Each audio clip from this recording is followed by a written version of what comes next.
मैं आशा करता हूं कि आपको यह कहानी पसंद आएगी। ये कहानी मैं जो सुनाने जा रहा हूं ये एक परिवार की कहानी है, यानी एक परिवार में दो भाई और उनके बेटों की कहानी है।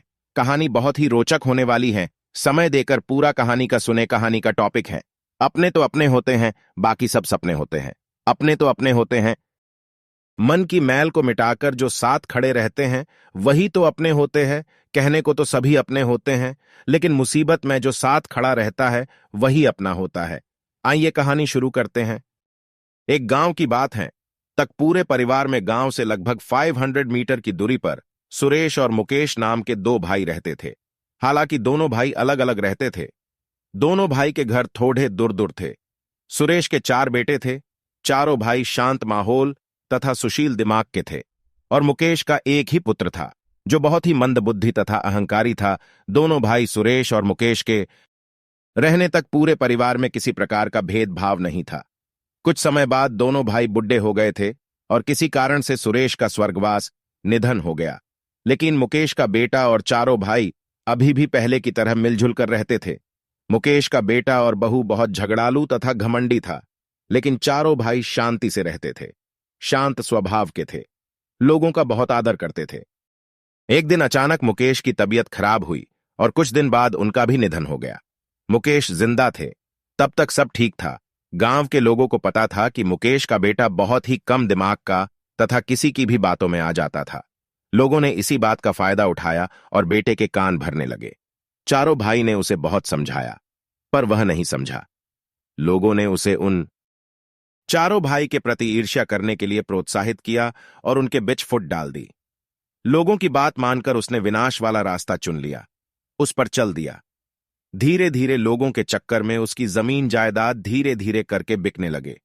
फिर भी उसका घमंड और अहंकार नहीं टूटा। ऐसा ही चलता गया और कुछ ही दिनों में सारी जमीन जायदाद, मकान, परिवहन, संसाधन सब बिक गए और वह बेघर हो गया। चारों भाई ने समझाया था, पर नहीं माना, और पराये लोगों के संपर्क में आकर उसके हालात इतने बुरे हो गए कि उसकी संपत्ति पर आज उन लोगों का कब्जा है। कुछ समय पश्चात उसे समझ आया और उसका घमंड भी टूट गया था। उसे विचार आया कि आखिर अपने तो अपने होते हैं, मैं अपनों की बात मान लेता तो मेरा यह हालात नहीं होता और आज मैं बेघर नहीं होता।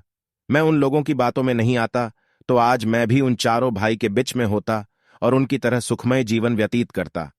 लोग हमेशा दूसरों का फायदा ही उठाना चाहते हैं। वे इसी मौके की तलाश में रहते हैं, कब किसका और किस तरह फायदा उठाया जाए। अपने तो अपने होते हैं।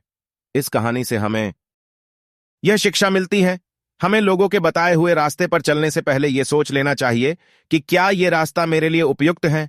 हमेशा अपने परिवार के साथ रहो, परिवार के राह में चलो, और जो भी कमाते हो मिलजुल कर खा लेना ही उपयुक्त है। और कहा जाता है कि वह खुशियां भी किस काम की, जिसमें अपनों का साथ न हो, अपनों के साथ जीना और अपनों के बीच मरना। यही तो हैं जिंदगी की असली खुशियां। इसीलिए तो कहते हैं कि अपने तो अपने होते हैं। हर रिश्तों की कदर करना अगर दिल से सीख जाओगे तो कभी भी दुनिया में कहीं भी ठोकर नहीं खाओगे। परेशानी चाहे कैसी भी क्यों ना हो, सही राह तो अपने ही दिखाते हैं, पराये तो हर पल उनका ही स्वार्थ देखेंगे। आज के युग में इंसान चंद पैसों के लिए न जाने क्या क्या कर देता है, आखिर अपनी इंसानियत भी भूल जाता है। इसी कारण से हम अपने परिवार और खास रिश्तों से बिछड़ जाते हैं कि हम अपनों से सलाह लेने के बजाय गैरों से सलाह लेने लगते हैं।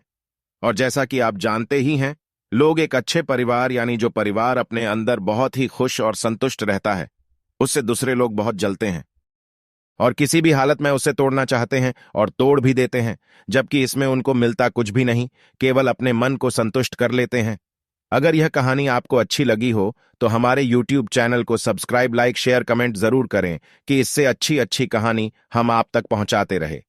जी धन्यवाद।